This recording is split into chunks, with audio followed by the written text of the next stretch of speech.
सावित्री जी घर की मालकिन जिनके पास पुरानी जायदाद है। मीना सावित्री जी की बहू, सीधी साधी जो घर संभलती है। तभी कविता सावित्री जी की बेटी और मीना की ननद शहर से अचानक घर आती है, बड़े बड़े सूटकेस लेकर। माँ, मैं हमेशा के लिए वापस आ गई हूँ। शहर में मेरा दम घुट रहा था। अरे बेटी, तू अचानक?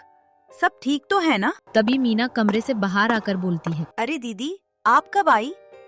आइए, मैं आपका कमरा साफ कर देती हूँ। जरूरत नहीं है मीना भाभी, मुझे पता है मेरे पीछे तुमने मेरे कमरे पर कब्जा कर लिया होगा। अरे दीदी, ये कैसी बात कर रही है आप? कविता अपने कमरे में चली जाती है।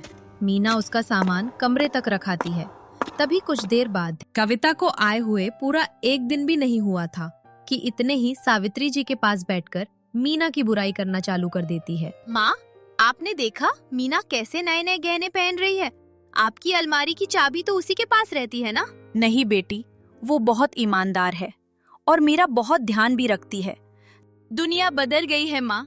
ये बहुएं पहले पाँव दबाती है, फिर गला दबाती है। कविता सावित्री जी के कान भरने लग जाती है। फिर कुछ दिनों बाद कविता अपनी ही एक सोने की चेन मीना के तकिए के नीचे छुपा देती है। कविता कुछ देर बाद हॉल में पहुंचकर चिल्लाती है, माँ, मेरी चैन नहीं मिल रही है, पता नहीं कहाँ गई।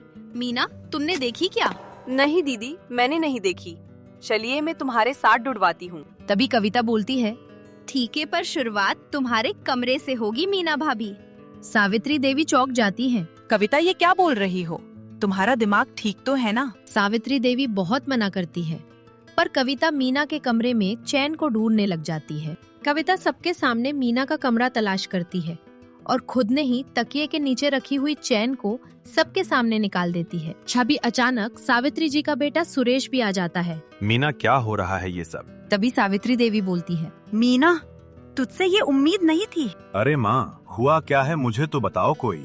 अपनी बहू से पूछ, इससे ये उम्मीद नहीं थी मुझे। सावित्री देवी गुस्सा होकर कमरे से बाहर निकल आती है। मीना अंदर रोते हुए सब कुछ सुरेश को बताती है। सुरेश बातों को समझता है और कुछ देर बाद सुरेश मीना को लेकर हॉल में पहुंच जाता है। सावित्री जी को समझाने की बहुत कोशिश करती है, लेकिन कविता भड़काने में लगी पड़ी थी। तभी सुरेश बोल पड़ता है, कविता, तू ये क्या कर रही है? मीना ऐसा काम कभी नहीं कर सकती। भैया, आप तो बीवी के गुलाम बन गए हो। आंखें खोलो, ये आपको और माँ को लूट रही है। तभी मीना बोलती है, नहीं कविता दीदी, जैसा आप बोल रही हो वैसा मैंने कुछ नहीं किया है। माँ जी, आपको मुझ पे जरा सा भी विश्वास नहीं है। मैं ऐसा सोच भी नहीं सकती हूँ। उसी वक्त एक वकील की एंट्री होती है, जो कविता का ही दोस्त था। सावित्री जी, आपके बेटे ने इस घर को बेचने का फैसला किया है। ये रहे पेपर्स। सावित्री जी गुस्से में बोलती है, सुरेश, तू भी ऐसा करेगा? थोड़ी शर्म बची है या नहीं? माँ, मैंने किसी पेपरों पर साइन नहीं किया। माँ, मेरा विश्वास तो करिए। पूरा घर बिगाड़ कर कविता पूरी जमीन जायदाद अपनी करने के लिए घर के पेपर पर भी सुरेश के नकली साइन कर दिए। तो आप बताइए, क्या सही किया कविता ने ये सब?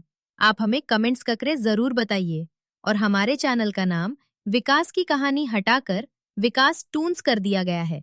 हमें सपोर्ट करें और वीडियो लाइक करें। पूरी कहानी देखने के लिए अभी सब्सक्राइब करें।